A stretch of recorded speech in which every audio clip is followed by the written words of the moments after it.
I think the changer's up here. So we're going to do audience participation, right? Okay. All right, what I want to do is start off with a bit of history in the development of psychiatric drugs. I do have to declare that having had some interest in GlaxoSmithKline, I do hold stock there. I can tell you it's not much, and I won't get rich off it. So the learning objectives, what I'd like to do is basically give you a bit of history. Where did the psychiatric drugs come from? Focusing on schizophrenia, focusing on depression, and then on anxiety, and then kind of tie it up with where have we come, at least in the early stages, with the biochemical theories of the psychiatric disorders. So where did we start? Well, if we go back to the 1800s, what did we have available for us in psych? Well, we had ether. How many of you can personally remember ether? Anybody? You had to apply it with a mask. They just kind of poured it over gauze over your nose. We had bromides. Those were used for seizures. Chlorohydrate as a hypnotic. Cocaine was used as a topical anesthetic in eye surgery. Interestingly, the supply of cocaine for that first use came from Sigmund Freud, which is a bit interesting. We had this compound phenylisopropylamine, and we'll touch on that in a second. And as we entered into the 1900s, we saw the barbiturates come into the fore. We're using barbiturates for seizures, for anxiety, for calming people down. Then there was this phenylisopropylamine again. They started using it as an oral agent for asthma, and it didn't seem to work. So SKNF kind of picked it up. They put it into an inhaler called Benzedrine, and they marketed it. Well, interestingly, they found people who were using this got a bit activated. And they were, one of the other participants was actually using it to treat narcolepsy. And for the fifth-year students, you all know where that's going now. Phenylisopropylamine became officially amphetamine. So you can imagine putting amphetamine in an inhaler and using it as a decongestant or as something for asthma. It'd be quite kind of amazing. They were using LSD at the time to open up people to be able to participate more in therapy. And I can tell you when I started at Spring Grove, I won't tell you when, as a director of pharmacy there, we had LSD in the safe. And I can tell you we got it out of the safe as quickly as possible because I didn't want people banging on the door looking for LSD. So from the 1850s to the 1930s, what did we have? Essentially, we were using things to sedate people, to put them to sleep, or to induce convulsions. Okay, we had morphine, chlorohydrate, we had the bromides. Again, they were used as sedatives. We had atropine, using the sedative effect of the atropine. Again, the bromides and barbiturates were used to put people in a state of hypnosis using sleep therapy. Barbiturates and insulin put them into comas to try and solve their problems. Inducing seizures with camphor, phenylene tetrazole, and insulin. And then everybody's probably heard of electroconvulsive therapy, which is used today very effectively. We can't forget psychosurgery, obviously not drugs, but you've heard of lobotomies, leucotomies. The first use of those were a bit invasive. They had to drill a hole in the skull, and they were basically using a probe to separate the connections between the thalamus and the frontal lobes. Back, and 10 years later, Freeman and Watts perfected the process, essentially using transorbital lobotomies, essentially going through the orbit above the eyeball and doing the same sort of thing. So we had this concept of psychopharmacotherapy. What was that? Well, back in the day, it was the clinical use of these drugs. These empirical uses, from a clinical perspective, they'd use the drug, they'd see the effect, and essentially apply it to where they thought they needed to apply it. Psychopharmacology, on the other hand, is a different discipline. It's intended to separate it from psychopharmacotherapy in that it's intended to be more scientifically oriented.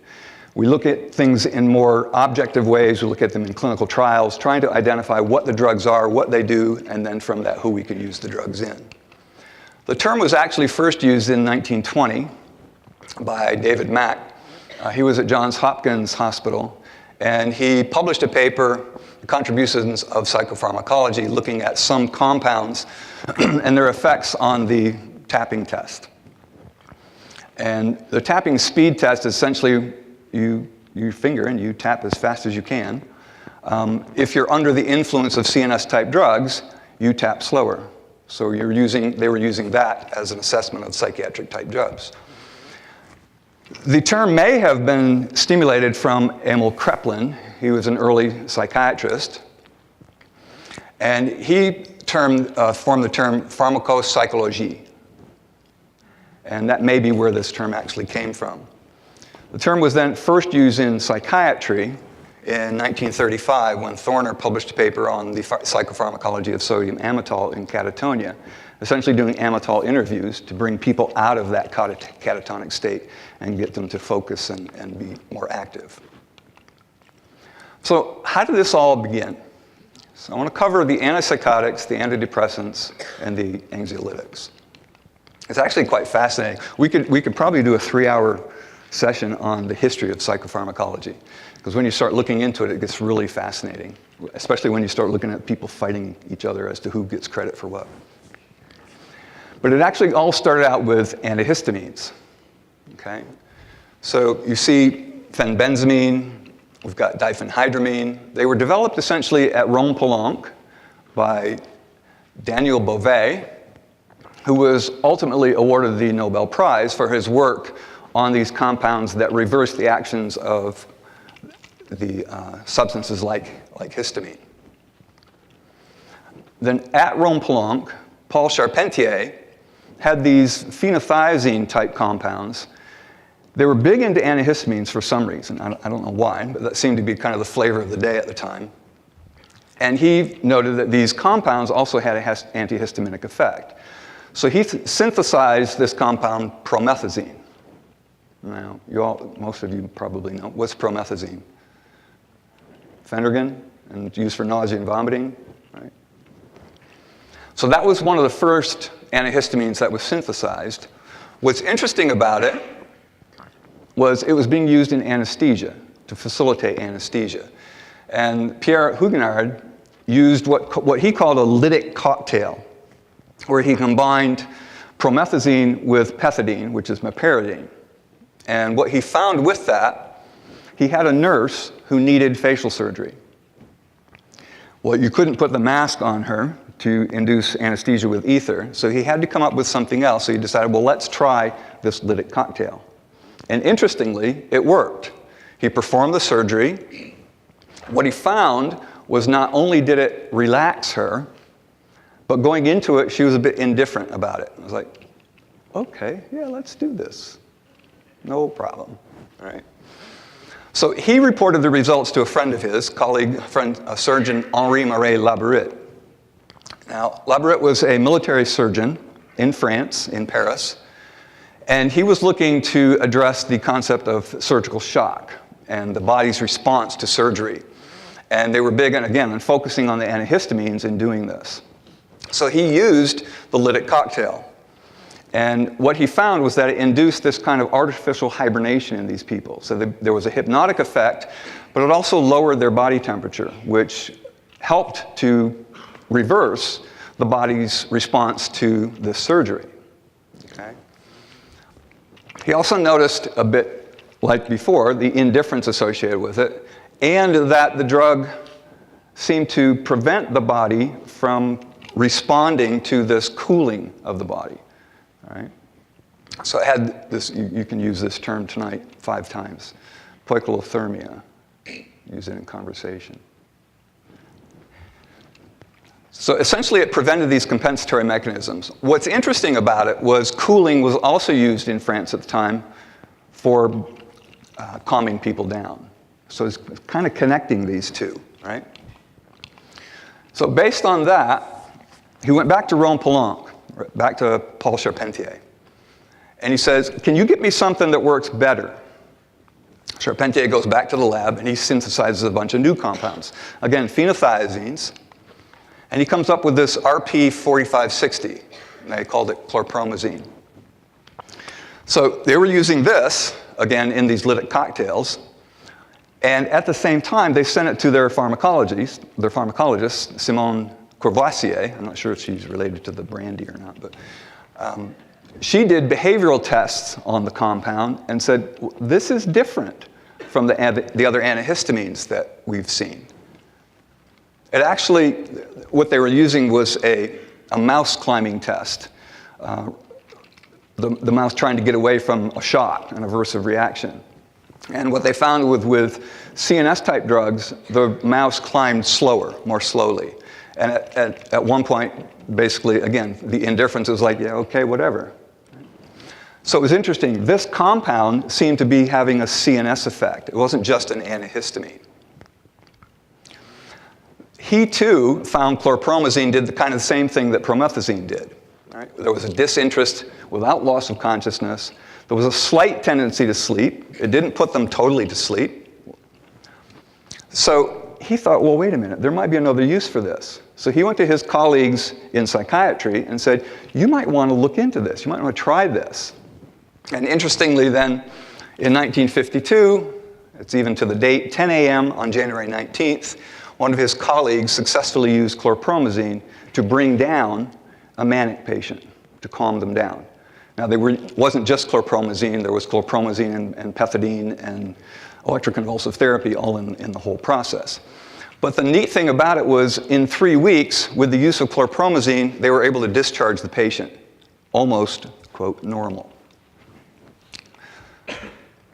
They published the results. DeLay and Denneker picked it up. They were also in France. They did clinical trials on the drug, showed that it worked in psychiatry. And in November of 1952, Rompelon marketed the drug as Largactil.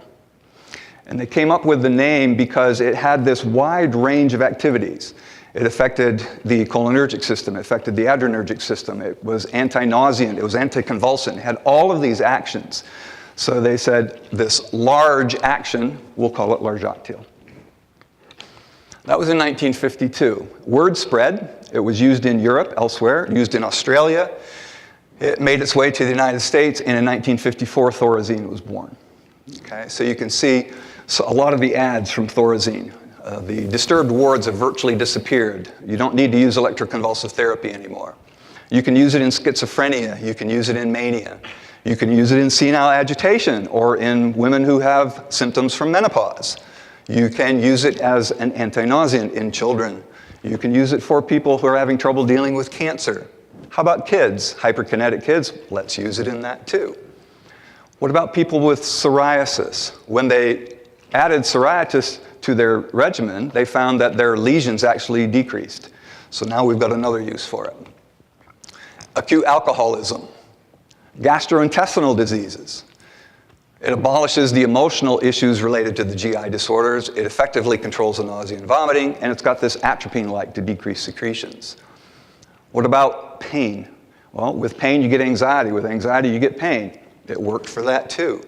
Arthritis. All of the issues around arthritis seem to work for that too. Obviously, the FDA wasn't totally involved in ensuring that it had data to support all of this stuff. But that's kind of what happens in 1954. So that's the antipsychotics. Let's move on to the antidepressants. With that, we have this group, Brody and Pletcher. They were looking at compounds like reserpine and iproniazid. What was reserpine used for? It was an antihypertensive. Iproniazid was being used in tuberculosis. Essentially, we have some reports back to 1931 about the predecessors to reserpine, Rauwolfia serpentina. It was published in an Indian medical world, in a journal in India. Unfortunately, it didn't make its way to a lot of the rest of the world. So the data just kind of stayed there. You see that in 1951, iproniazid was synthesized, and in 52, they were using it in tuberculosis, but they saw this increased activation, this stimulation in patients who had been treated for tuberculosis with iproniazid. One of the quotes that I found was that they were dancing in the halls after being treated with iproniazid. It was found to inhibit monoamine oxidase. And Nathan Klein, who was working in New York, picked up on the research that had been done with reserpine. He started using that in psychiatric disorders. He also showed that it produced extrapyramidal symptoms like the antipsychotics do today. There were reports in a number of journals, including the New England Journal of Medicine, that patients treated with reserpine were experiencing depressive symptoms. And you can see then Pletcher and Brody and co. Their data suggested that reserpine's effect had something to do with serotonin. At the same time, Geigy was trying to jump on the bandwagon with the chlorpromazine thing, the antihistamine thing. And they had these compounds in their library. They pulled out this one, G22355, which was imipramine. They put it into trials to see if it would do the same thing as chlorpromazine, and it failed. So you can see here a number of the studies that were looking at treatment of hypertension patients and the incidence of depression that was occurring in those patients. It was also shown that reserpine decreased norepinephrine levels. The studies went on. They ultimately showed that reserpine is an amine depleter, decreased the levels of the neurotransmitters, and potentially that's why these patients were becoming depressed. On the other side, these trials that were being used with imipramine in schizophrenia and such, they noted that this woman with depression seemed to respond. It's like, whoa, hang on. Why is she responding? It's supposed to be an antihistamine/antipsychotic type drug. They did further studies and ultimately then published on the antidepressant effects of imipramine. And then in 1957, it was released as tofranil. I learned it as tofranil, but I'll show you in a second. Apparently it was tofranil. And at the same time, Klein from New York, they also showed that iproniazid had antidepressant activities. So now we've got two classes of drugs. We've got the MAO inhibitors, and we've got the tricyclic antidepressants. How did they come about? Kind of serendipitously. So here's tofranil. When they marketed it, they had the long A in their ads. But look at it. How effective was it? Up to 80% effective, well tolerated. And what were they going after? They were going after the MAO inhibitors. So it's always a competitive market. So they're trying to show that, well, we've got a new drug, it's effective in depression, and it's not an MAO inhibitor, because they were starting to see the hypertensive crisis that was occurring with the MAO inhibitors. So then what was happening with the anxiolytics? Well, in the 1950s, beyond the bromides and the barbiturates, they had Miltown, meprobamate. Now, it was effective, it was very well marketed, it sold a lot, but it had a lot of baggage. It was addicting, had a lot of issues, hepatitis and all sorts of things. And you can see ultimately it ended up being a controlled substance, and 4 years ago in Europe they pulled it from the market. So that's what was happening for anxiety. Well, this researcher, Leo Sternbach, he had been in Poland pre-World War II, and he was working with some dye compounds in the dye industry. And he brought those compounds after the war. He fled Poland after the war. He ended up at Roche, and in 1955 he synthesized 40 new compounds, trying to come up with something that was like imipramine and chlorpromazine. Right? What he did was he took those compounds and he reacted them with a secondary amine, and he came up with these other compounds. Ultimately, if you follow the path on the bottom, the top was what he thought he was getting, and when actually what happened was he was getting what happened on the bottom. And they didn't work. They didn't work the same way that imipramine and chlorpromazine worked. So at that time, Roche was starting to pump up with antibiotics, and they had to put this on the shelf. They went into a big research program on antibiotics. 2 years later, their lab benches are full of stuff. They decided, well, we better clean up here. So in the process of cleaning up, they come upon this sample of this product that was synthesized 2 years prior. And they did some studies on it. They sent it to the lab, and it was different. I'll show you that in a second.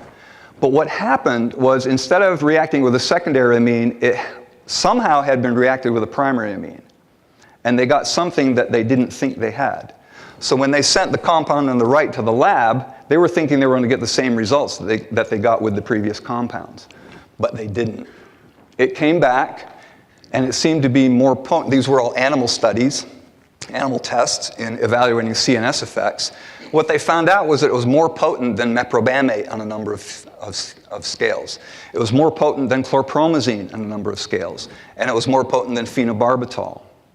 The advantage of it, though, was it didn't put people to sleep. It didn't have any effects on blood pressure. It didn't affect the autonomic nervous system. And it seemed to have this calming effect in the monkeys that they were using the drug on. So in 1958, it was patented as Librium, and the FDA approved it in 1960. So again, here you can see the ads, the early ads from the 60s for Librium. It makes your patients more amenable to therapeutic regimen. Now, it's like deja vu all over again. We've got it being used in alcoholism. We've got it used in somatic diseases, effective in cardiac disorders, and the anxiety associated with cardiac disorders, because cardiac disorders cause anxiety, and anxiety causes cardiac disorders. Same thing, here we go again, GI problems. You can use the drug in GI problems. So there we have the three types of drugs, the three classes of drugs. But what about that? How did they come about? Well, in medicine, we typically look at a disease. We understand how the disease works. We then target the problem, the cause of the disease, and then based on that target, we develop a drug that will address that target, that drug target. But what seemed to happen in psychiatry, and fortunately doesn't happen a lot today, but it does still happen. In psychiatry, what happened was there was a drug, there was a response. Based on the response, they used it in some disorder. Based on that, they then went to find out what the pharmacology of the drug was, and based on that, they said, oh, well, that must be what the etiology of schizophrenia is. So it's kind of, see how it's kind of backwards to the way medicine was working? So unlike medicine, in many cases, we had these drugs, but it wasn't until we had 1952 that chlorpromazine came out. It wasn't until the 50s, 60s, and 70s that we actually understood about dopamine and what dopamine did in the brain, and ultimately that these antipsychotics could be assessed by their potency relative to the effect that they had on dopamine. The same thing with the biogenic amine theory of depression. Okay, we had these drugs in the early 50s, late 50s, early 60s, but it wasn't until the 50s, 60s, and 70s that all kind of came together and we understood a bit better what was happening at a neurological level, at a neuron level, and then coming up with the etiology and the cause, potentially the hypothesis of the biogenic hypothesis of depression. Same thing with the antidepressants. They were marketed in 1960, but it wasn't until 1974 that they discovered that the benzodiazepines actually worked on GABA. So you can see anywhere from 10 to 15 to almost 20 years later, we ultimately then found out how these drugs were working and potentially how that then applied to the disorder. So those of you that have had me in psych, you've already heard this, that I see the brain as the final frontier. It's up there. We don't know a lot about what's working. We think we do. We're focusing on very specific neurotransmitters, but do we really understand? Ideal, I think what's going to happen is it's going to change. We're going to learn more and more each day, and as we learn more and more, the theories are going to change, the hypotheses are going to change, and ultimately, hopefully, what we learn tomorrow will help us gain additional information in helping us to look at drugs that maybe have nothing to do with how these drugs work and give us new ways of treating these disorders. Pass it on to Dr. Bundy.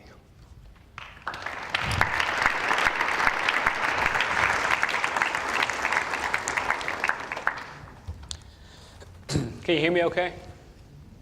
Good. I want everybody to stand up. Stand up, please. Up. Good. Now, a little demonstration, all right? I want you to take, you all ready? Take your right arm and put it into space. All right, take your right arm and take it out of space. I want you to do it again, but I want you to try to synchronize things with everybody else. Okay, put your right arm in, take your right arm out, put your right arm in, and you shake it all about, all right? Now you do the hokey pokey, turn yourself around. No, go ahead, you gotta move. I went through that for, one reason I went through that is humor. I wanna talk about humor. Anybody know how humor works? By the time I get done, hopefully you'll figure it out, all right, how humor works. You can sit down, it's fine to sit down. The other thing is people need to stand up once an hour for at least 5 minutes, not only for circulation, respiration, for the brain. A lot of industries are doing that now. Standing desks are big, so move, always move. That'll be one of the themes I'll talk about. I got 40 minutes, I'm getting over a cold. If I talk too fast, somebody throw something at me, okay? Hopefully not a piece of pizza. If I'm a psychiatrist, you think I'm going to talk about psychiatric disorders at length, things like depression, schizophrenia, bipolar disorder, OCD, substance disorders, addictions and illness. It's a brain illness. Come to the naloxone symposium we're going to have here, and I'll go over that some more. You think I'm going to talk about psychiatric illnesses at depth and about medications? I'm not. I don't have the time for it, but plus, you're getting great instruction here from your instructors. So what I want to do today is talk about psychiatry and a little bit about behavioral health, help you understand it. Behavioral health, what we do is, and we pay attention to our behaviors and other behaviors. We're a social creature.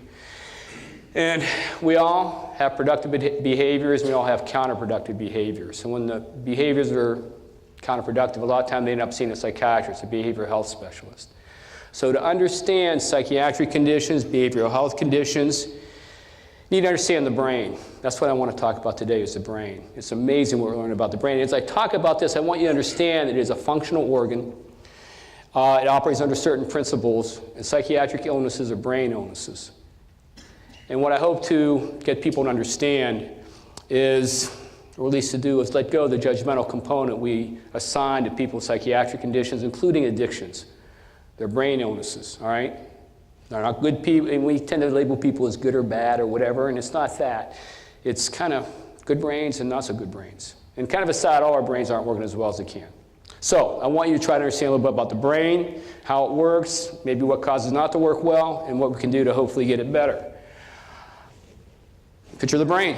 That's a scan, diffusion, tension imaging. It's the white tracks. You guys had some neuroscience. You understand a little bit about the brain and axons and dendrites and all that stuff. Okay, I'll go over that. Anyway, beautiful picture, all right? Oops, wrong way. Oh no, did I screw this up? Okay, here we go. The bottom one, right, to get it to go forward? The top one?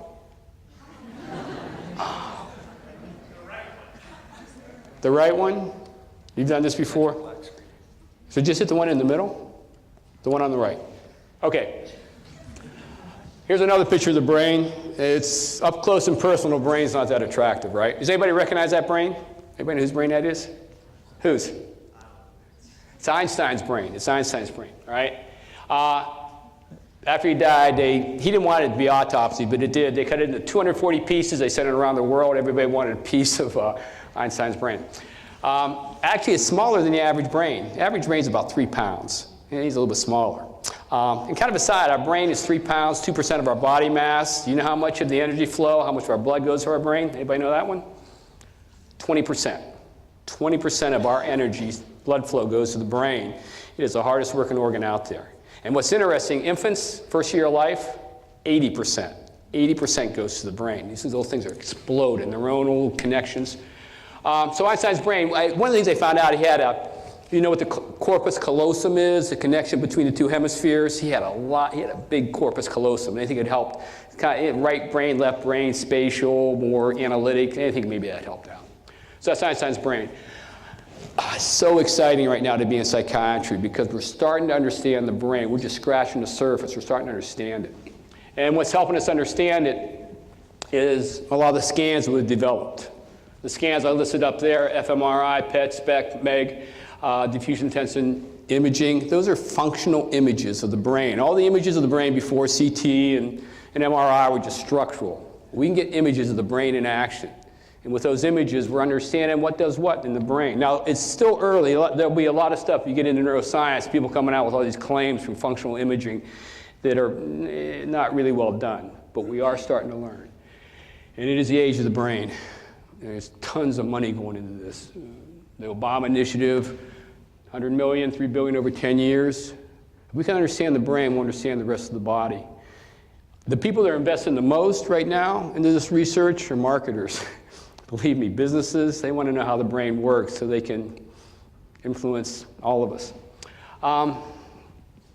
Okay, so hope I get this right. So a brief brain overview. Okay, the neurons, they're the main workhorse cell of the brain. They're kind of the rock star. Have 100 billion neurons, okay? with 100 trillion connections. You guys familiar with the synapse? You know what the synapse is? Just briefly, the way neurons work is a message starts in one neuron, it travels down. You know what an axon is, right? Anybody know what the longest axon is in our body? How long do you think the axon is? The diameter of the neuron, the axon, is millimeter or micrometers, about 8 or 10. The longest axon, anybody know how long it is? 3 feet. Isn't that amazing? It's 3 foot. It goes from our hip down to our legs. Mine would be about 1.5 feet. Oops. So, 100 billion. What? Is there a reason that's happening? Did I do something wrong? Stay there. 100 billion neurons, 100 trillion connections. 100 trillion, can anybody figure that out? 100 trillion connections. That's amazing. All right? Are you doing this? So maybe it's going to go back. I mean, I pressed one on the left. Okay, 100 trillion connections. Okay, messages back and forth. It's all about circuitry. I'll go over circuitry a little bit later. Now the glial cells, we also have some other brain cells up there besides neurons. The glial cells, good, it's okay. They're the support cells. And they thought they were kind of like the roadies to the rock star neurons. You know, they cleaned up their messes and kept them out of trouble after hours. But the glial cells play a huge role. There's 10 times the number of glial cells than neuronal cells. And we're finding out they play a large role. Just go over the glial cells a little bit. The microglia, they're kind of the immune cells up in the brain. And they play a huge role in our brain health and our body health. So much right now coming out about brain health, neuronal health, revolves around inflammation. I'll make reference to that more later, inflammation. Insulin resistance, inflammation, we think that's what really gets in the way of the health of our brain. And so the microglia are kind of involved with that. We're finding they have a huge role that we never thought they did before. The oligodendrocytes, that's in the central nervous system in the periphery. Spinal cord is Schwann cells. They create myelin. You guys know what myelin is? It's a coating on the axons that kind of speeds things up. And that's part of what myelin is what suffers with MS. And then the astrocytes are up there too. And the astrocytes, again, they're playing a much bigger role than we ever thought. They are involved with the blood-brain barrier, if you're familiar with that. They're involved with neurotransmitter release, and they kind of suck up some of the neurotransmitters in synaptic cleft. And they kind of organize a lot of the neurons. I'll get back to this in a minute. As I said, it's amazing what we're learning about the brain. We'll never fully comprehend our brains. But simplistically, we can comprehend what brains do. What brains do is take in information. Part of the information our brain takes in, I'm going to come down for a little bit. What part of the information our brain takes in is what's going on around us. What we hear, see, feel, taste, smell, we take in through our senses. And the other information our brain takes in is what's going on with the rest of our body. Heart, stomach, pain, that flows up to the brain. And the brain takes that information and processes that information through the 100 billion neurons, 100 trillion connections to get behaviors out. Information in, behaviors out throughout the day. The example I use, if I took this, I was about ready to throw this anyway. If I threw this at you, all right, this remote, if I threw it at you, the retina in the back of your eyes would sense the photons of this thing coming at you, this energy. And what the retina would do would convert that information into little electrical data impulses that go into the brain. First part of the brain to go into would be the thalamus. The thalamus is a little relay station that monitors information coming in. Most of the information coming in isn't that important. You know, somebody over there snoring or moving out there or whatever. But every once in a while, some information comes in the brain deems important because little brain cells, little neurons hooked up to memory bank circuitry, realizes this thing hitting your head will hurt. So they send the alarm out because this information is going elsewhere. It's going to part of the brain called the Anterior Cingulate Gyrus. We think that's the part of the brain that's involved with motivation, decision to engage in a behavior. Those little brain cells will get that information and they go, you know, this remote's coming at us. Yeah, I know. Should we do something? Yeah, we probably should. It may hurt us, right? What are we going to do? I don't know. We can scream. We can start crying. We're going to roll up. What are we going to do? And little neurons are screaming at them. We know, memory bank neurons. We know what you do. You block the remote, you guys. Come on, you block it. Oh, we block it. Because this information is going elsewhere. Where else is it going? Oh, it's going all over the place. But it's going to emotional circuitry. That kind of gets our body ready to do something. Get our heart rate up, get our muscles tense. And then it's going to little brain cells that orchestrate muscular movement. When I scratch my head, the engineering feat to get my muscles here, here, here, to get my finger here, not here, not here, here, with this touch, not that touch. Man, all these little neurons are working away. Gotta move this, gotta move that. It's just, it's amazing, all that information processing. And while that's going on, the remote's still coming at you, right? The remote's still coming. I think I got some patients here. I'm not going to acknowledge you. I go to my patients. I tell them, you know, the remote's still coming. There's a new guy in the Thalamus that's running around going, oh no, the remote's coming. Oh no, what are we going to do? The remote's coming. And then there's an old pro there. It's been there for a while. He's sitting there drinking his coffee. He goes, relax. We got it covered. All those other circuits and channels, they're doing their job. Don't worry, we got it covered. At the right moment, the button's pushed, and you block the cup, right? Or I'm sorry, I use the cup, the remote. Now, the reason I go through that, a couple reasons. One, it's just staggering to think of all that information processing. Billions of neurons online, trillions of connections happens like that. But here's the important part. It all happens unconsciously. You wouldn't consciously drive any of that behavior. You wouldn't think the remote's going to hurt me. Maybe I should duck or scream, or I got to move my elbow. I got to do this. It all happened unconsciously. Information in, behaviors out throughout the course of the day. That's what brains do. And the vast majority, if not all, of the behaviors we engage in are kind of unconsciously driven. When we walk, when we drive a car, me talking here, I'm not stringing each word together. I'm not thinking it out. It's just coming out. I know what I want to say. Information and behaviors out. That's what brains do. The last thing I tell people, if you want to know what brains do, all brains, ours included, try to get food and not be food. And then make sure that other life forms that are important to us, family, friends, kids, or whatever, our pets, life in general, do the same. It's all about survival. For every other life form out there, that's more than enough. For us, we kind of miss it. I think it's to our detriment. Okay, so anyway, information, behaviors out. I put that diagram up there just to show some of it, because it's all about circuits. It's all about these neuronal circuits that have functions. That's for, I'm going to do a little talk about the addiction model, the disease model of addictions, and that's some of the circuitries involved with addictions. Okay, so here's the really important part. If nothing else you take out of this, I want you to know a little bit about neuroplasticity, and I'll talk about neurogenesis. Neuroplasticity, you guys got the questions, right? Superhero. He's a Marvel guy, okay? Neuroplasticity, the super. You guys got my questions or not? Yeah, what he does, neuroplasticity does, is give these brain teasers to the bad guys, and they can't handle them, and their brains explode, okay? Neuroplasticity. What neuroplasticity is, well, it's the capacity of our brain, the neurons, to establish new connections. You ever heard the term neurons that fire together, wire together? Has anybody ever heard that? Neurons that fire together, wire together. If you want to impress somebody in neuroscience, tell them that, okay? Because that's the big concept right now in neuroscience and the brain. So neuroplasticity, that's the capacity for growth at the synapse. Remember the synapse is the connection between cells where all the neurotransmitters come out. And you think about it. When we learn, we're developing new connections, new pathways, right? Neuroplasticity. And we create some more receptors on the terminal of the axon. And there's dendritic spines that come up. There's all kind of stuff that goes on. There's translational, transduction processes that go within the cell. But our brains can grow and regrow at the synapse. That's an important concept, all right? That's called neuroplasticity. And that's how our brain adjusts to changes in our external environment as well as our internal environment. You can see with your tongue. Anybody ever see with your tongue? That's another one. I ask you if you figure out how humor works. See if you can figure out how seeing with your tongue works, okay? If anybody figure that out, let me know. Maybe I'll tell you later if we have the time.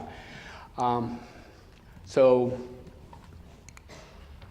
neuroplasticity, the areas of focus, everything that's involved with the brain will be related to neuroplasticity. I won't go through this whole list right here. The one I'll talk about that's probably kind of interesting is stroke. And this is an example of how the paradigms change with the brain. In the past, if someone would have a stroke, hemorrhage, or maybe a traumatic injury or whatever with the brain and knock out some neurons, and for example, those neurons were involved with motor control of the arm, left arm, what we do for stroke rehab, we try to get them to start compensating with the right arm. Forget about the left arm, just learn how to work around it with your right arm. What they're doing now with stroke is they're saying, no, you don't use your right arm. You keep trying to use your left arm. And neurons within the area, hopefully, where the damage occurred, will adjust, and they'll develop new connections, neuroplasticity.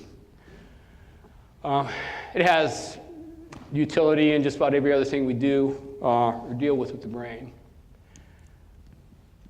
Now, the other area of growth is called neurogenesis. And that's the fact that we can pump out new neurons. Up until about 5 or 10 years ago, they thought you were born with all the neurons you'd ever have and spend a lifetime losing them, depending on how much you drank on Saturday night, right? All right. We can put out new neurons, stem cell neurons. It's called neurogenesis. Where they're plugged in primarily is a part of the brain called the hippocampus. And the hippocampus is a part of the brain where we try to formulate and store memories. Tremendously important for learning, right? And the hippocampus is a part of the brain that kind of suffers with dementing illnesses, including Alzheimer's. Put in new neurons there, all right?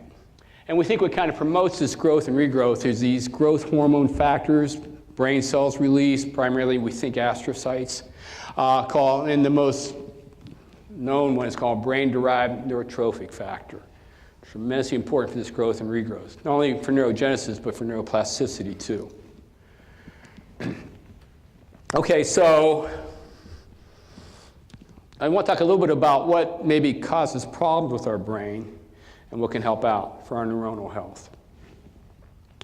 I already made reference. What causes problems to some degree is, we think, inflammatory responses. Inflammation is our body's reaction to a foreign substance, like a bacteria or virus, or maybe tissue damage. Come in and clean up the mess, but there's collateral damage. We think a lot of the brain illnesses, a lot of the illnesses in general we encounter, revolve around inflammation. And a lot of it has to do with insulin resistance. Diabetes, insulin resistance promotes inflammation. So those are some of the things that make our brains bad. There's a lot of other things that make our brains bad or dysfunctional. So what helps? On this list here, I actually would put medications second from the bottom, and I would put neurostimulation at the bottom, what I recommend. And I'll probably flip that at some point, to be honest. We think neurostimulation will be before medications within 5 years. So let me talk about some of these things that might help out. Briefly about antidepressants. You know, the paradigm, the antidepressants, like the SSRIs, serotonin reuptake inhibitors, they just don't gobble up the neurotransmitter, the synaptic cleft. You got more neurotransmitter, the brain does better, right? And we don't think it works that way. The new paradigm now is that the antidepressants seem to promote neuroplasticity, neurogenesis, depression. When people go through depression, they've shown the hippocampus, the part of the brain I talked about with learning, we lose cells, okay? It shrinks in size. Inflammation, whatever, insulin resistance. So we think what happens when people get better with these medications is some of this growth and regrowth can reoccur. And also, there's a lot of stuff going on with oxidative stress and maybe some of the changes with that. The anti-anxiety medications, already covered. I just put that up there. They impact on a neurotransmitter, GABA. The two big neurotransmitters in the brain are glutamate. Glutamate's the excitatory neurotransmitter. It gets things going. GABA, for the most part, is inhibitory, for the most part. And that's GABA is what's involved with the anxiety medications. I'm not going to talk much about stimulants. Mood stabilizers, that's for bipolar disorder. Lithium, antipsychotics, anticonvulsants. Again, we think a lot of that has to do with neuroplasticity, neurogenesis, helping brain growth and regrowth. I don't know. You guys find that funny or not, that cartoon? You got an elevator in your pharmacy department? Anybody notice the? Is that okay? All right, good. All right. So medications. Now, one of the problems is that we haven't had anything new for a while in terms of psychiatric medications. As far as new mechanism of action, it's too bad. And what we're getting is just people recycling some of the stuff from the past. And most of the recycling is when pharmaceutical companies lose their patent, and then they come out and tweak, a molecule here or there, and it's new and improved, right? it's been kind of disheartening. We haven't been getting a whole lot in terms of medications, but we need some new stuff, and there are some new things on the horizon. Hallucinogens. Ketamine, people familiar with ketamine? It's an anesthetic. Hallucinogens, anesthetics are dissociatives. They kind of break certain circuitry in the brain. Ketamine is also known as Special K. Anybody know Special K? It's a hallucinogen that's sold on the street. But we found out that ketamine helps for treatment-resistant depression. I'll talk more about treatment-resistant depression in a minute. IV, but it's not sustained. It's maybe a week or two. They're trying to come up with an intranasal ketamine that maybe, again, might have some utility, but what they're looking at is, I think it works on the glutamate system, the NMDA receptors.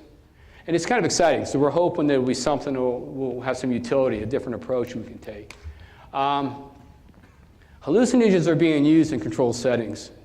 There's a team in Johns Hopkins about 4 or 5 years ago started using hallucinogens. And I'm not advocating any hallucinogens. Nobody go out there and get some mushrooms or LSD or whatever.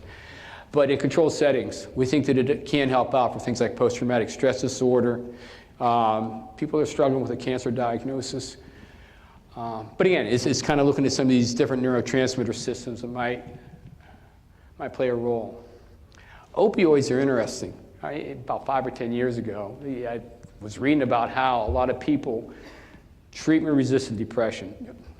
The illness depression, only 40% will have complete remission of symptoms with the medications we have now, another 30% partial. A lot of people don't respond. There's a lot of people who seem to respond to opioids, and they're starting to look into that a little bit more, and it's controversial.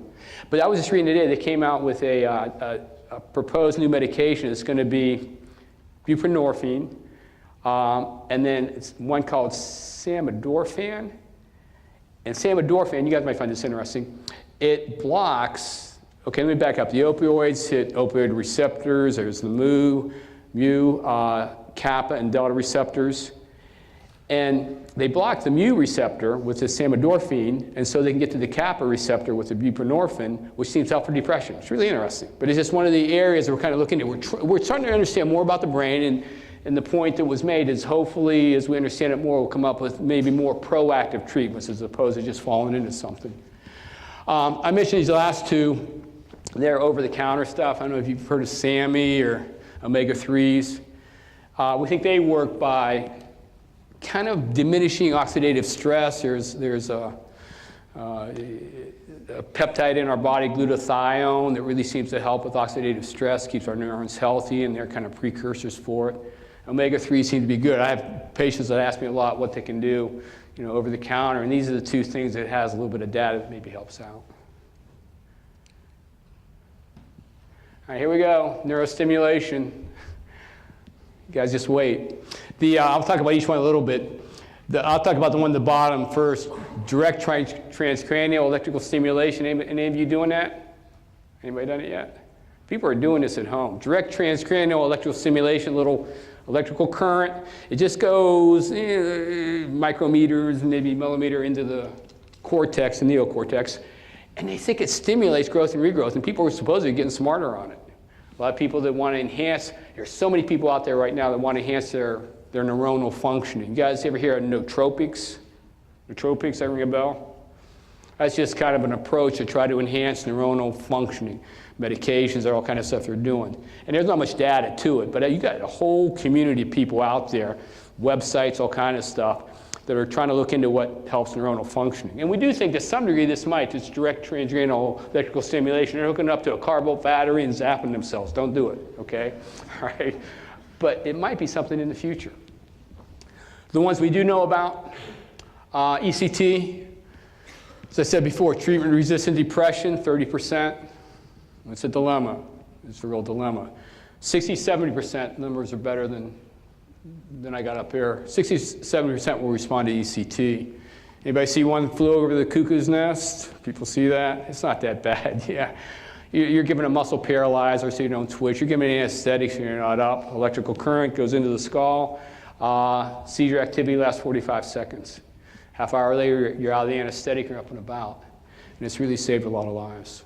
I probably refer somebody for ECT about once a month. We don't do it here. I wish we did. It's usually down Columbus. With ECT, sometimes there's some memory loss, retrograde, anterograde, before and after the time of the ECT, but usually you're not wiping out big memory banks. It's just laying down new memories. It gets picked up by insurance, so it's being used a lot. Vagal nerve stimulator, the vagus nerve, cranial nerve number 10. It goes from the brainstem down into our internal organs. Remember, we got to get information up and down. I think pulsating, and there's a lot of stuff going on with the vagus nerve right now, too. They're really looking into the role it plays in so many health considerations, and obviously our brain health.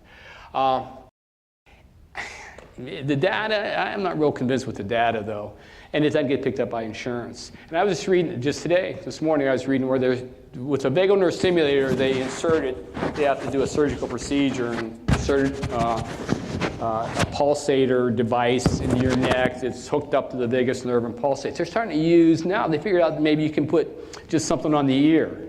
The vagus nerve has efferents and afferents to the ear, and they're pulsating the ear, and they think that might work. Oh, this stuff we're learning right now. Okay, so that's vagal nerve stimulation. Now the next one is, let me get to it. This is the one that I really think is going to make a big difference. It has to some degree already. Transcranial magnetic stimulation. What it does is use the electrical currency from a magnetic field. You sit down, you can read a magazine or whatever under this magnet, and it directs electrical currents into the brain. It's very refined. As we learn about these different circuits and channels, what they do and what they don't do, we're trying to manipulate them with electrical currency. Again, the brain, 100 billion neurons, 100 trillion connections, it's all electrical, chemical messaging that goes on. And this is being utilized a lot with neurology. Things like Parkinson's, for example, migraines. We think pain, we're hoping with pain. Pain is such a dilemma, and the treatments are so inadequate. And we're using it treatment-resistant depression. It has the indication. I'm real excited about this. But unfortunately, although it's approved by the FDA for treatment-resistant depression, it's not picked up by insurance companies, and it's a ton of money. $300 a session, you got to go for about 6 weeks. But I do think that's going to be a lot what we'll be turning to in the future, I'm hoping. The other thing is deep brain stimulation. It's kind of refinement on psychosurgery. You'll put a pulsating device into the parts of the brain where the dysfunction seems to be, and that electrical pulsating stimulus seems to help it out. Psychiatrically, it's being used it's used a lot neurologically. Neurology, psychiatry, the brain. It's being used, deep brain stimulation, for retractable OCD, obsessive compulsive disorder. People familiar with obsessive compulsive disorder? It can be debilitating. I mean, the worst case I ever saw was a lady that couldn't leave her house. And anybody came in had to strip down and had to be sponged off and put on white robes, including your kids. So deep brain stimulation is the anterior cingulate gyrus, the right, area 25. We're learning about the brain. They put it in there, it seems to help out people. What else helps? Psychotherapy. You guys know who that is, right? Everybody know who that is? Sigmund Freud. And I do believe that's probably just a cigar. He had a tendency to do some cocaine, so I'm assuming, sure he's not smoking a joint. He doesn't look stoned, does he? He was a brilliant man. He really was. He was so far ahead of his time. He discovered so much about the brain without any of the benefit of the scans that we have now. And a lot of his theories are still being utilized, especially on conscious circuitry, things like post-traumatic stress disorder. So how does psychotherapy work? I'm not going to be able to go into detail about all the different types of psychotherapy. But basically, the way psychotherapy works, neuroplasticity. What you do in psychotherapy is you try to learn a different way to think or experience relationships. And that learning, new connections. There's something called cognitive behavioral psychotherapy, where you try to challenge dysfunctional cognitions that you have and replace them with more productive ones. And that's all new circuitry, neurostimulation.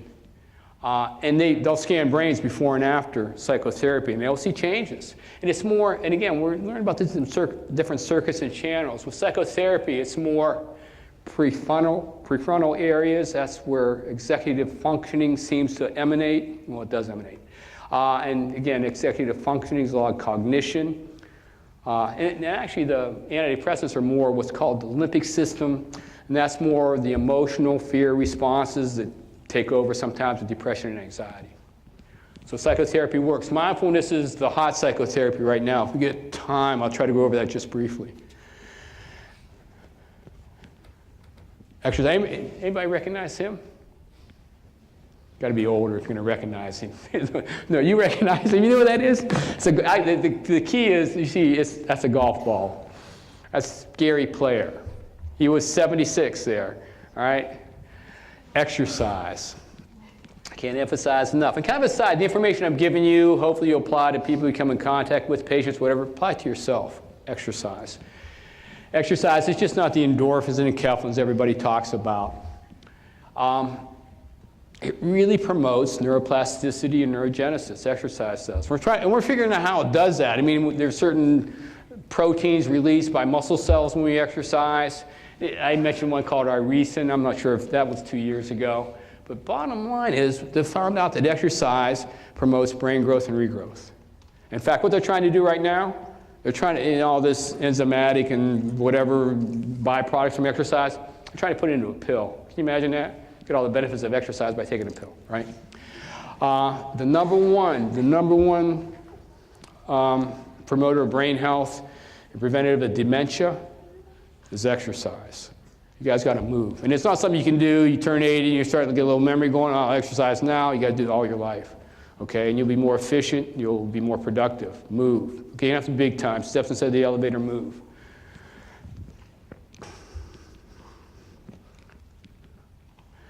All right. Diet. You guys enjoy your pop? Last time. The food. We're finding more and more about food and the role it plays in our health, especially our neuronal health. The bad guy, I gave a lecture on the obesity epidemic about 2 months ago at the hospital. I'm going after processed foods, and the ultimate processed food, sugar. I'm going after sugar. I'm blowing up pop machines, all right? And we think, and a lot of stuff's coming out right now, is because processed foods, simple carbohydrates, breads, breaks up into glucose, spikes on our blood sugar. We think it promotes a lot of inflammatory responses and insulin resistance. So we really do think food plays a huge role in our brain health. I mentioned meat, probably about antibiotics. I'll get back to the antibiotics too. We eat too much meat too, but I won't go into that right now. I don't want to get people too ticked off about too many things. I'll work my way up on this slide. We have about 500 million neurons in our stomachs, our second brain down there. Stomach's pretty important, what it does. There's more serotonin in our stomach than there is in our brain. 90% of our serotonin is produced in our gut. Now, the big thing right now in health in general, brain health, and science in general, is the microbiome. You guys familiar with the microbiome? The microbiome, that's the bacteria. Well, the microbes live on us and in us. We have, they were saying 10 times the number of bacteria on us and in us, mostly bacteria, than our own cells. So it's probably closer to 2 times. They think, who knows? But it's a lot. And where most of these bacteria reside is in our intestine. We have about 3.5 pounds of bacteria in our gut. It's kind of like we outsource the digestion to them. It's, quote, symbiotic. But at the end of the day, these bacteria are playing a huge role in our health. When I say our health, it's us and them, okay? They're pumping stuff into our immune system. They're sending messages up through the vagus nerve to our brain to influence our behaviors. And they all have an agenda. And we're finding out that there's good guy bacteria and bad guy bacteria. There's about 1,000, 2,000 different species of bacteria in our gut compete for space. They want to win. Kind of aside, you guys familiar with C. diff? Yeah, you know what C. diff is, right? You know why that happens, right? Antibiotics wipes out all the bacteria, and C. diff proliferates and takes over and sometimes kills people, right? You know what they're using treatment-wise for C. diff? Huh? Fecal transplants. You guys familiar with fecal transplants? Yeah, it's reseeding the bacterial population in the gut. You know why dogs eat poop? I'm going to talk about dogs in a minute too. is, I mean, you can't even have a dog that eats poop. A lot of dogs eat poop, okay? I don't know if you have dogs. It's to get the microbiome from the others to some degree. And these bacteria pumping out fatty acids, short chain, long chain, and we're trying to identify the good guy, bad guy bacteria. But one thing, the more the better down there. And then what promotes the good guy, bad guy bacteria? Well, I think a lot of it's our food, processed foods, artificial sweeteners. They're not good for us, and antibiotics. There are so many reasons for antibiotic stewardship. You guys are going to have a pandemic. We'll have a pandemic if we don't do a better job with that. But it's the microbiome. They've shown that kids that get a lot of antibiotics when they're young, increased risk for obesity, and because, again, obesity flows through this, increased risk for autoimmune diseases like asthma. Anyway, so this is it's an exciting area. I mean, it's something you guys will probably be prescribing antibiotics for bacteria at some point in the future. All right, what else helps? Good, I'm doing okay here. And I put this in, everybody likes their pets, right? Pet therapy. 55 billion a year, 60% of American households have pets, $55 billion a year. It's probably a little bit more than that now. We spend, for psychiatric medications for our pets, about $8 billion a year. OCD is big in German Shepherds and Dobermans and, the depression, they got all the circuitry we do. So why do we spend so much money on our pets? It's not because we're good to animals. We eat animals, right? It's because animals are good for us. And the key to that is oxytocin. Oxytocin is one of the exciting hormones right now being looked into. Oxytocin, released by our hypothalamus. When we release oxytocin in our brain, it diminishes fear and anxiety. We're less fearful, less anxious. Our blood pressure goes down. Our blood pressure goes down, cortisol levels go down, our brains do better. And plus, oxytocin promotes trust and collaboration. And when we're trusting, collaborating, we're social, we do better too. What causes the release of oxytocin is connection with another life form. It could be verbal, it could be visual, it could be touch. Animals, number one, have all the emotional circuitry we do. For a long time, we're kind of a chauvinistic species. We're the only ones capable of emotion, right? They have all the circuitry we do. They have all the emotional responses we do. And animals have oxytocin. The domestic animals, they have more oxytocin than we do. We bred it into them. So when you connect with your pet, I'm assuming everybody can relate to dogs, right? When you connect to your pet and they're connecting to you, you're releasing oxytocin, your brain does better, you're healthier. And that's why pet therapy is so important. I'm pushing it for so many people. Interesting case I had a family doctor call me, had an 85-year-old lady who never had any problems with depression before. She'd been depressed for 4 months, 5 months. She tried every medication. She was losing weight, wasn't sleeping, was giving up, terrible. I said, tell me more. Has anything happened stress-wise? He goes, no, nothing happened. She lost her dog 6 months ago. I said, get her another dog. A month later, she was fine, okay? So pet therapy, all right? Be good to your pets. Brain fitness, just briefly about brain fitness. There's all this stuff out there. This is more, some older people get into this luminosity. There's all kind of stuff you get online to help promote brain fitness. Bottom line is, if you want to keep your brain fit, well, you exercise. You want to prevent dementia, you exercise. But it's learning new things. Learning new things. You think about it. When you have to learn something new, your brain will establish new connections, and it'll promote all this brain-derived neurotrophic factor, learning something new. And it doesn't have to be cognitive learning, like picking up a new paper. It can be behavioral learning, like a new activity, shuffleboard. It could be the social learning that we experience when we get into new social settings. So when I work with people that are retired, I tell them to keep learning something new. Exercise your brain. They say, well, I'm doing a crossword. I've done it for years. I say, don't do the crossword, do the Sudoku. And they say, that's hard. And I say, that's the point. I tell them sometimes they can't get around much. If they're right-handed, I say, eat with your left hand. Promotes this growth and regrowth. So learn something new. The rest of your life, always challenge yourself. Always push yourself. Learn something new. Your brain will be healthier.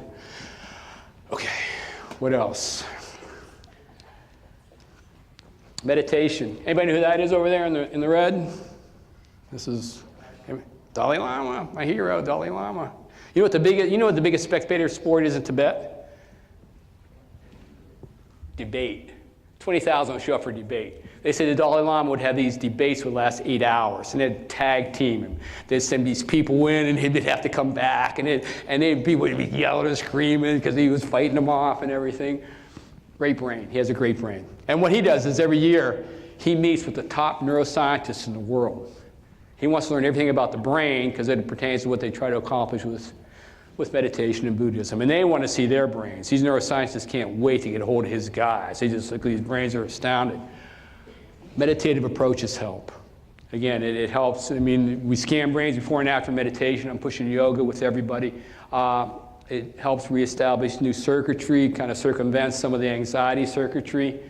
And I can go into this, but there's changes we can see on brain scans when people go through successful meditation.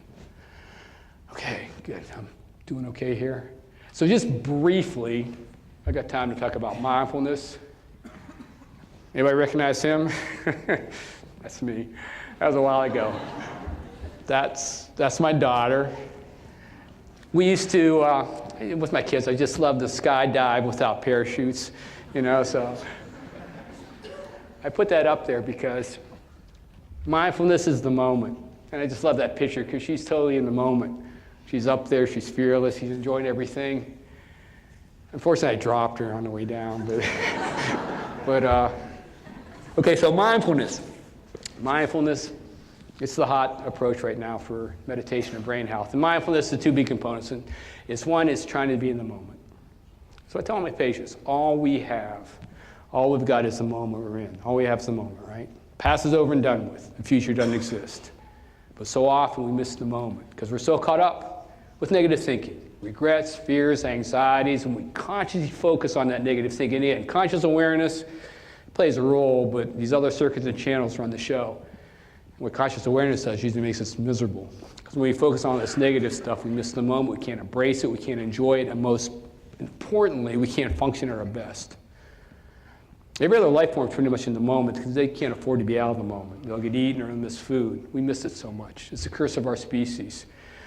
So mindfulness is trying to get in the moment. That's where meditative approaches sometimes help, trying to be in the moment. And then in the moment, being able to try to observe oneself, what one is experiencing. It's almost like, how you can kind of observe somebody else and try to understand what's going on with them, especially if you're getting into behaviors that are counterproductive. And so kind of doing that to yourself, trying to step back and understand what you're doing and what you're not doing is productive or not, what circuits and channels are maybe doing some things and in a non-judgmental way, and try to learn from it.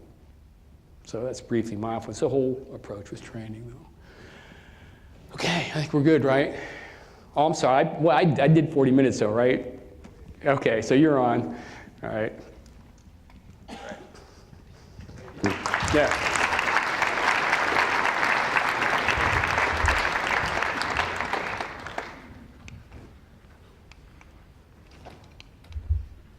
We'll do this side now, okay? All right. What I want to do is give you a little bit of insight into the new drugs that have come out onto the market. If you've come to find out about new drugs that work better, I'm sorry, you'll be sorely disappointed. They all work the same. They may have different characteristics, but all of the antidepressants work like the other antidepressants. Now, they may work differently in different people, but broadly, they all do the same thing.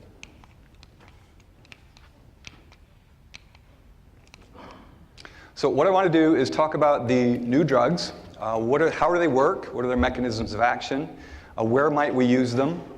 What are some of the issues that we might have to be aware of in the use of these drugs?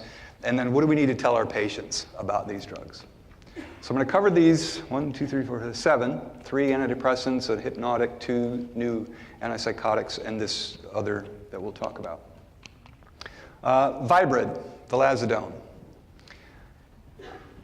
I mean, you can read all the indications. I mean, obviously, they're indicated for major depressive disorder. So what's different about vilazodone? What's the one thing that you need to know about this? Well, the one key thing is you have to administer it with food.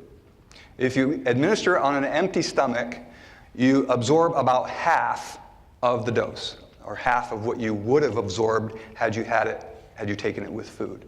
So the important thing with this is that you need to instruct your patients to take this medication with food. You'll see that you'll typically titrate the drug 10 milligrams for a week, 20 for a week, and then up to 40 milligrams. And there isn't really necessary to have a dosage adjustment with regard to age, gender, renal, or hepatic impairment.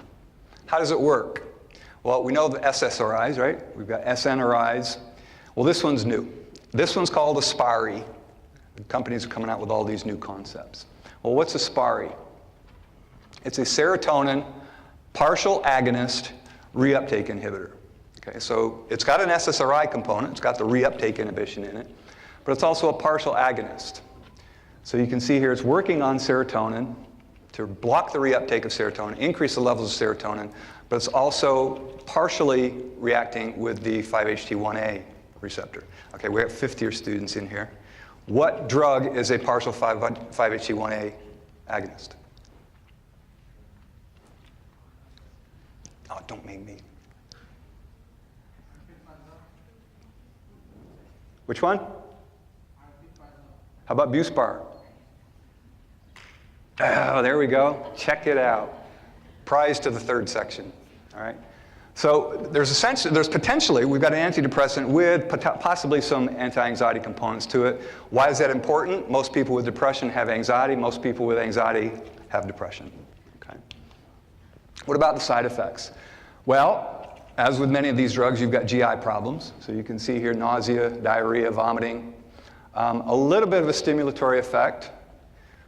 Some patients have experienced insomnia with it. There's also some patients who have experienced somnolence with it, so it's kind of one way or the other.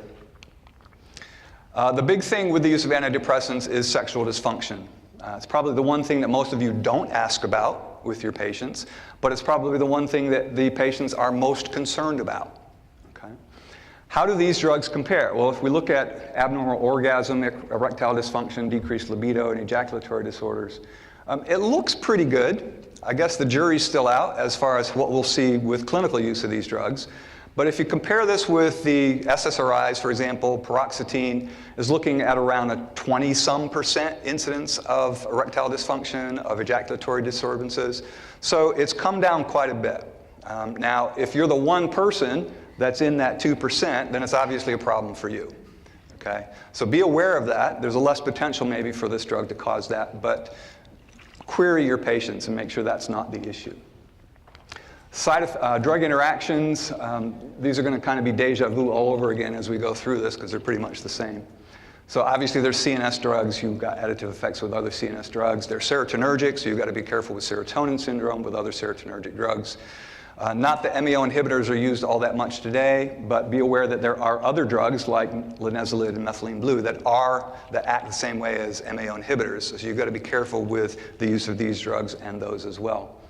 And then we also know that with serotonin is involved with clotting factors. It's in platelets. So be careful with persons who are taking warfarin, aspirin, or NSAIDs with the use of these drugs as well. The drug is metabolized by cytochrome P453A4, so you've got to be careful with the strong 3A4 inhibitors. And you can see here with something like ketoconazole, you're going to want a maximum dose of 20 milligrams as opposed to 40. And then you can see on the right, we've got some suggestions if it's a moderate inhibitor. You don't probably only need to decrease the dose if they're experiencing side effects associated with it. And if you've got a mild inhibitor, you really don't need to do anything about it. Inducers like carbamazepine, phenobarbital, those sorts of things, significant decrease in the blood level, so you may actually need to have potentially a twofold increase in the dose of the drug to accommodate that. Counseling points, you'll see the black box warning often tonight. All of the antidepressants will have a black box warning for increased potential for suicide in young children, young adults. So you'll see that with anything that has an indication for depression. As I said, make sure that you're aware that you need to take it with food. The second kind of bullet deals with all of the things maybe that are related to serotonin syndrome, et cetera. Again, the clotting issues. There can be a hyponatremia associated with the use of serotonergic drugs, so watch their sodiums. And as many of you are aware that antidepressants has the potential to flip persons who are bipolar from depression into mania. So be aware of that as well. It's not high, potentially maybe 20%, but again, be aware of it. And certainly don't stop the drug abruptly without consulting their doctor. The next one is levomilnacipran. It's the levo form of milnacipran, or Savella. Savella is indicated for fibromyalgia. In Europe, it's indicated for depression. Levomilnacipran, or Fetsima, is indicated only for depression and not for fibromyalgia, at least here in the United States. It's an extended release capsule, so that will come into play when we talk about what to tell patients. Typically, it's 20 milligrams for a couple of days and then up to 40 milligrams. And then, if necessary, you can go up to 120 milligrams with this drug. Potential changes in renal impairment and severe renal impairment as well. This is your classic SNRI. It's like Effexor, like duloxetine, like Cymbalta. The difference between this and the other drugs is apparently this one is more noted to affect norepinephrine over serotonin. So it is an SNRI, but you'll see more of the noradrenergic effects with this drug. You can see here it's got 2 times greater potency for norepinephrine over serotonin, higher selectivity for norepinephrine than Effexor, 27 times higher selectivity than Cymbalta. Where might you use this? Well, if you've got the patient who's kind of down in the dumps, not active, just doesn't want to do anything, a bit lethargic, you may try something like this to use that stimulatory effect with the noradrenergic effect in these individuals. Side effects, the SNRIs are notorious for their GI side effects, so that's kind of a given. But again, because of the propensity to affect norepinephrine, you want to watch out for cardiovascular side effects with this drug. So things like tachycardia, palpitations, increased heart rate, increased blood pressure. There's also some potential for urinary hesitancy and hyperhidrosis, or the person sweating a lot. More specifically, there is a dose relationship between urinary hesitancy. So you can see as you go up in dose from 40 to 120, you get a greater potential for urinary hesitancy and also for erectile dysfunction. Again, the numbers aren't great. They're not high. Probably less so than the SSRIs as a class. But again, be aware of it, so you need to discuss that with your patients. I'm not going to cover this. It's deja vu all over again. For the antidepressants, they're pretty much the same across the board as it relates to those drugs that affect serotonin. Again, with regard to drug interactions, again, this drug is metabolized by cytochrome P453A4. So with a high metabolizer, you want to have a maximum dose of 80 milligrams. As it relates to the other drugs, there really doesn't need to be any change in dose in combination with those other drugs. Again, black box warning. The key thing here is an extended release product, so don't let them open the capsule, don't let them chew it, don't let them break it. It's extended release for a reason, so swallow it whole and make sure they take it that way. This drug can be taken without food, and then the same other issues. Particularly with this drug, because of the effect on norepinephrine, you want to monitor blood pressure and heart rate.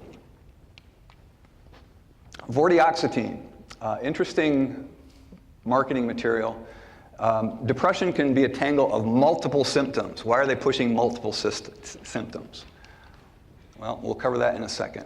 Again, indicated for depression, pretty much 10 milligrams without regard for meals, and you can increase it up to 20 milligrams if necessary.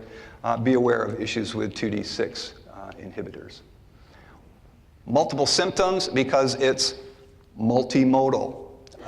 You can see here it affects a number of systems. It is a serotonin inhibitor, but it's also a 5-HT3 antagonist, a 5-HT1A agonist, 1D and 7 antagonist, and a 1B partial agonist. What does that all mean?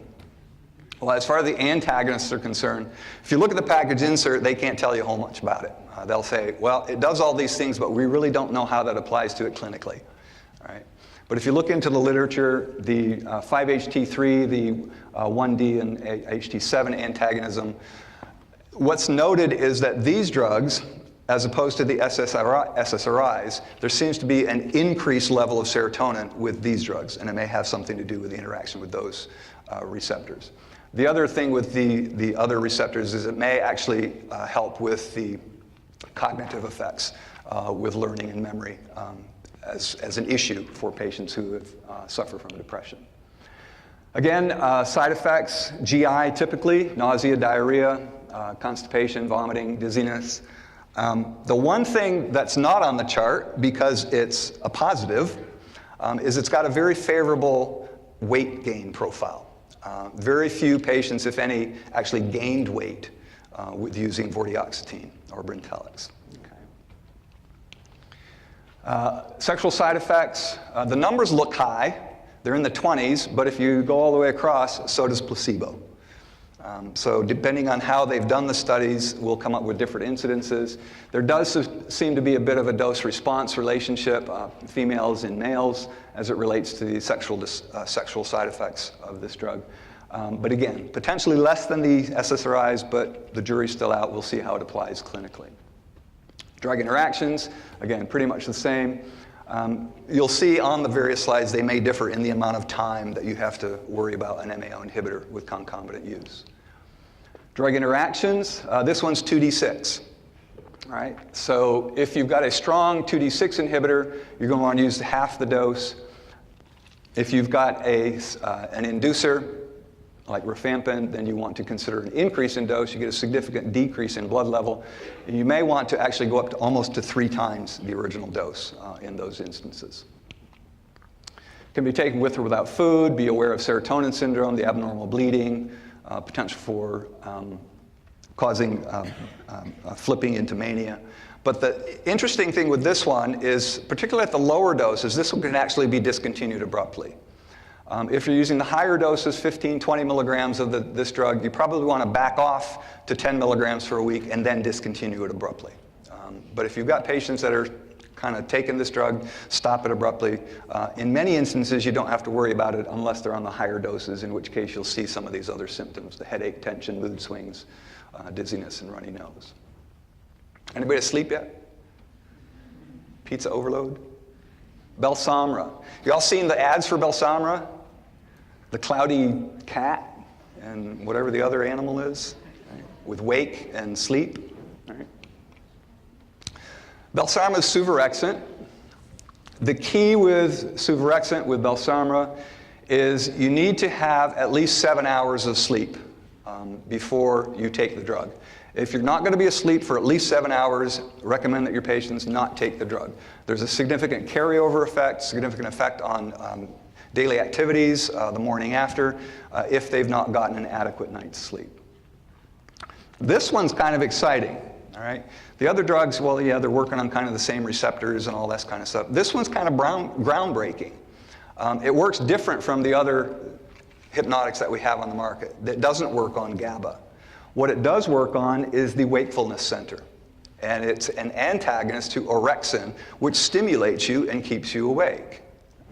The other thing about orexin, as people who have narcolepsy, you can see the symptoms of narcolepsy there on the left, it's thought that one of the causes of narcolepsy is a destruction of orexin neurons, resulting in the effects, in the symptoms of narcolepsy.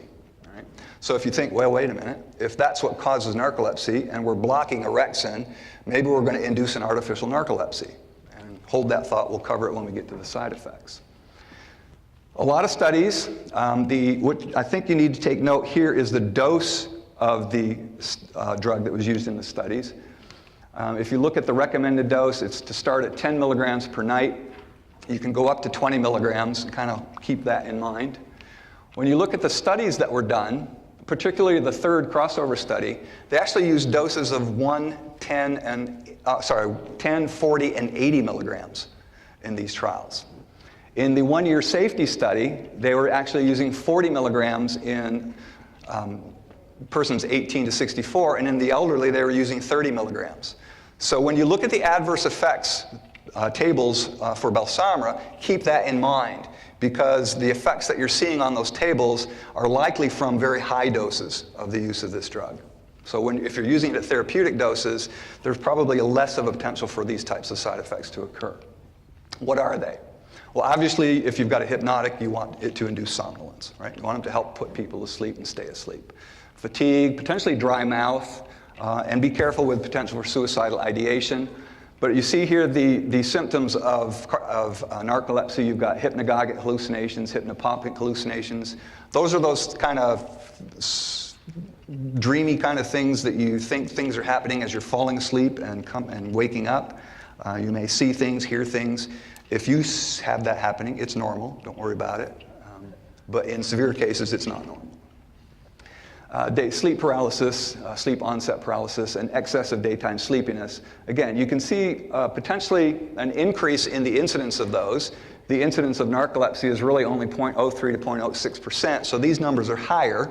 But again, keep in mind the doses that were done in these trials, much higher doses. This one's a 3A4 inhibitor, so I don't need to belabor that point. Again, be aware of, it's metabolized by 3A4, so be aware of 3A4 inhibitors and inducers and the adjustments there accordingly. So counseling points with Belsomra. First and foremost, don't take it if you're not going to be asleep for at least 7 hours. All right? Make sure that the patients read the material that comes with it. They can take it with or without a meal, with or without food, but make them aware if they take it with food, it may delay the effect. And then they say, well, the drug's not working for me. It's not helping me get to sleep. Well, why? Well, I keep having a hamburger with bedtime. It's not working. Well, that's probably why. So make sure they're not taking it with food. As I said, it causes next day impairment.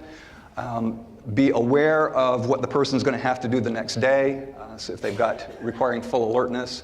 Make sure family members are aware of the drug and the potential side effects, because things like sleepwalking, sleep eating, sleep talking, sleep driving have also been seen with these drugs, with this drug as had been seen with the Z drugs that we talked about.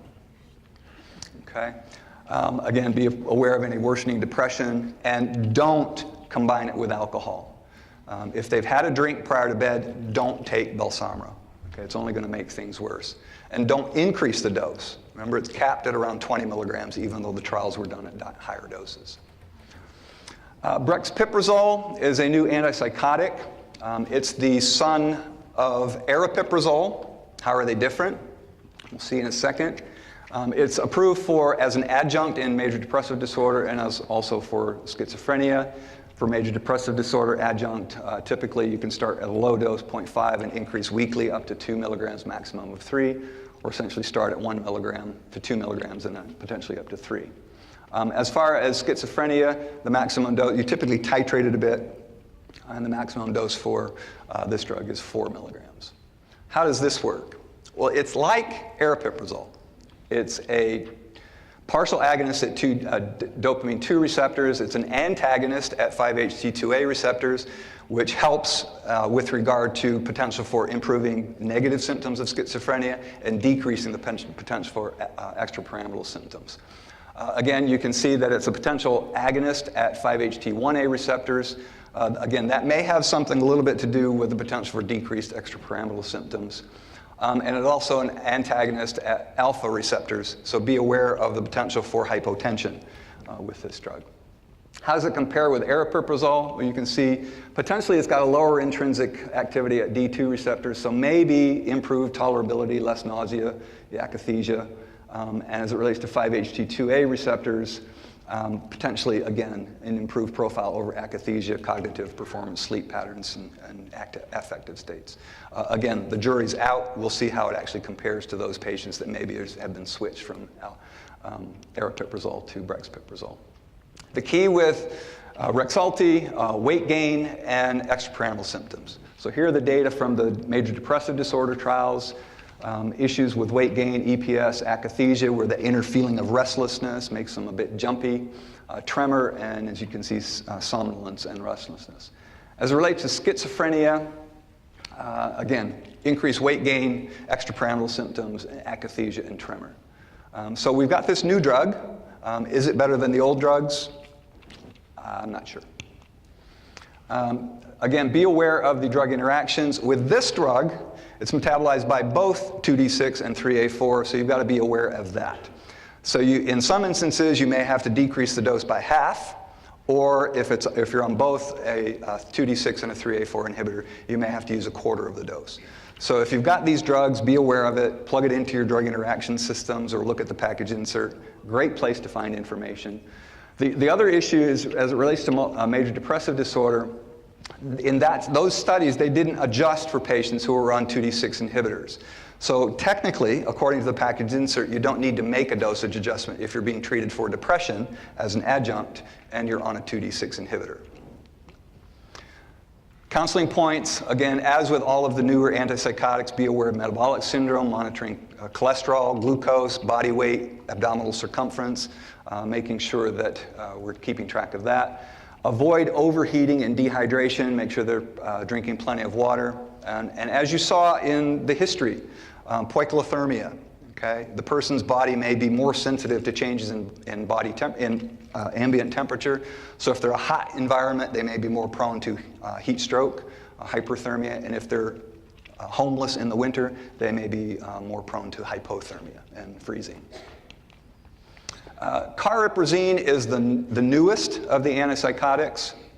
It's essentially approved for schizophrenia and bipolar disorder. The dosage range is a little bit lower to start with as for schizophrenia and a bit higher for bipolar disorder. So the range 1.5 to 6 for schizophrenia, 1.5 to schizophrenia and 3 to 6 in bipolar disorder. How does this one work? Well, interesting, most antipsychotics are D2 antagonists, D2 blockers. And the studies would suggest that drugs have to have D2 antagonism to be effective as an antipsychotic. Well, this one's interesting. It's kind of like aripiprazole, like brexpiprazole. It's a D2 blocker. It's a partial agonist at D2 receptors, like aripiprazole, brexpiprazole. It's a partial agonist at 5-HT1A receptors, and it blocks 5-HT2A receptors. So it's like we got aripiprazole, brexpiprazole kind of falling in there. But when it comes to its preference for D3 to D2, it seems to be more prone to, has a greater affinity for D3 receptors. What does that mean? Possibly more effect on negative symptoms, and potentially, again, we'll find out in the long term, more effect on cognition, learning, and memory that you would typically see with schizophrenia. The same thing with the other receptors. As far as H1 and 5-HT2C, less potential, although they interact with those receptors, but as compared to other receptors, they may actually produce less somnolence and less weight gain, as you would with something that's more antihistaminic and has a greater effect on 2C. Adverse effects, again, second generation antipsychotics, increased weight gain, akathisia, somnolence, dizziness, restlessness, and because of the effects on alpha receptors, at least in this case, be aware of potential for hypertension. In bipolar mania, again, the same thing, seemingly some anticholinergic-like symptoms with blurred vision, constipation, GI side effects, but again, significant in akathisia and extrapyramidal symptoms. As far as 3A4, again, it's metabolized by 3A4. So essentially, if you've got a strong inhibitor, you should reduce the dose by half. If you're initiating this drug while they're already on a 3A4 inhibitor, you want to start low, go slow, and not go as high. It's not recommended for use in a 3A4 inducer. So this drug can be taken with or without food, and again, like all of the other antipsychotics, be aware of the potential for metabolic side effects. The last drug I want to talk about is Nuedexta, only because I find it really interesting, and maybe you should too as pharmacists. We always talk about drug interactions, and here we have a drug that's marketed because of its drug interaction. All right? It's indicated for pseudobulbar affect, these outbursts of laughter or crying that's often seen in neurologic disorders. It's dextromethorphan. All right? It's Robitussin DM without the Robitussin. Dextromethorphan is readily absorbed across the blood-brain barrier. Its metabolite is not. So what they've done is they put a little bit of dextromethorphan and a little bit of quinidine, because quinidine inhibits the metabolism of dextromethorphan, and you get significantly increased levels of dextromethorphan to be able to be absorbed across the CNS. That's really all I want to say about that drug. I just find it fascinating that we've got a drug on the market now that's the benefit of it is the drug interaction. Okay. So how far have we really come? New mechanisms, are they? Maybe, maybe not. They kind of do the same thing. They're the same neurotransmitters. I think the most exciting is probably Balsamra because it's taking us in a new direction. So with that, I will close because your brains are probably full.